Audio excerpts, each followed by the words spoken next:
Part 34 में आप सबको खुशामदीद। मुझे उम्मीद है आपकी अच्छी तैयारी जारी होगी। वक्त ज़ाया किए बगैर पहले सेंटेंस को करेक्ट करने की कोशिश करते हैं। सेंटेंस नंबर 31 है। आपके पास ऑलरेडी नोट्स मौजूद होंगे। मुझे उम्मीद है कि आप उसकी प्रैक्टिस कर चुके होंगे। पहला सेंटेंस है, दे इनवाइटेड मी फॉर लंच। हाँ जी, क्या करेक्शन होगी? ये ऐसा सेंटेंस है, सोशल मीडिया पे, फेसबुक पे, व्हाट्सएप मैसेजेस पे बहुत से लोग इस प्रेपोजिशन को गलत इस्तेमाल करते हैं। इनवाइटेड के बाद आता है टू, इनवाइट टू, इस तरह करके 10 बार 15 बार दोहराएंगे तो आपको यस आसानी से याद हो जाएगा। They invited me to lunch. Sentence number 32 देखिए, don't enter in unnecessary arguments. देखो, इस बात को समझना, एंटर के बाद नो प्रेपोजिशन। नो प्रेपोजिशन किस सूरत में, वो भी बताता हूँ। एंटर के बाद नो प्रेपोजिशन तब आएगी जब फिजिकली आप एंटर होंगे। जैसे the boys entered the examination hall, the boys entered the examination hall. अब इसमें the boys entered the examination hall, इसमें कोई प्रेपोजिशन नहीं।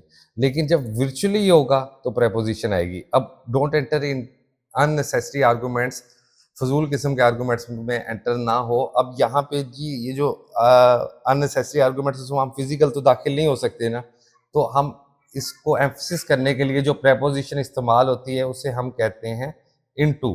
Don't enter into unnecessary arguments. मुझे उम्मीद है कि आपको ये समझ आ गई होगी। The rat entered its hole, within नहीं आएगा। सेंटेंस नंबर 34 देखिएगा, the tiger sprang on the deer, the tiger sprang upon the dear.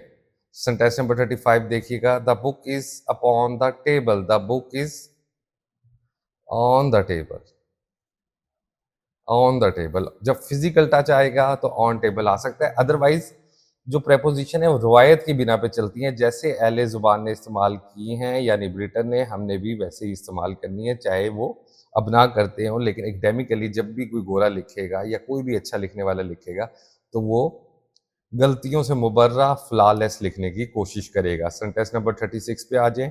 Benazir Bhutto was assassinated with the fanatic, assassinated by a fanatic. Fanatic का मतलब आपको पता ही होगा, जुनूनी। Sentence number 37, it was done from me, it was done by me. He is anxious about his future, anxious परेशान, he is anxious for his future. Anxious कौन सी प्रेपोजिशन लेगा? एंग्शियस फॉर लेगा। जैसे मैंने अभी ये बताया था आपको, इनवाइट टू अगर आपको नहीं, आप गलती की है तो इनवाइट टू को 10-15 मरतबा जुबान पे दोहरा लोगे ना तो ये आपको यार याद रहेगा। इसी तरह ही is anxious for, anxious for का मतलब होता है परेशानी, एंग्शियस फॉर। चिनियोट पाकिस्तान का एक शहर है। Is famous about Ivory and inlay work, is famous about नहीं होता बल्कि फेमस फॉर होता है, और जब फेमस फॉर होगा तो उसका मतलब क्या हो जाएगा? मशहूर होने की वजह।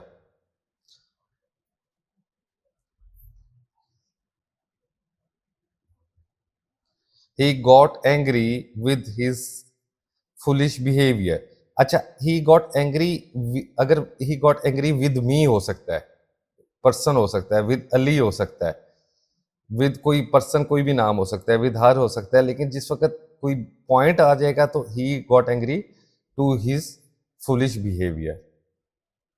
अपना ख्याल रखिएगा। आज का पार्ट यहीं पे ख़त्म होता है। पार्ट 35 का इंतज़ार कीजिएगा। अल्लाह हाफ़िज़।